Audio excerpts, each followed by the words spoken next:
জুবিনদাৰ দৰে আমি কেতিয়াও গাব নোৱাৰো। दादा आप अमेजिंग है, आपकी तरह हम गा नहीं सकते। জুবিনদাক আমি কেতিয়াও স্পৰ্শও কৰিব নোৱাৰো।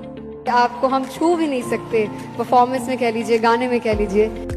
জুবিনদাৰ দৰে হবলৈ আমাৰ এটা জনম লাগিব। জুবিনৰ প্ৰশংসাত পঞ্চমুখ বলিউডৰ জনপ্ৰিয় কণ্ঠশিল্পী আশিস কৌৰ। और जुबिंदा भी है। दादा ठीक था। Thank you so much.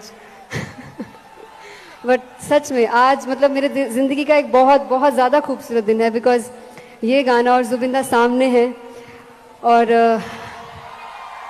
आप सबको मालूम है क्या फीलिंग होगी ना, हर सिंगर के लिए।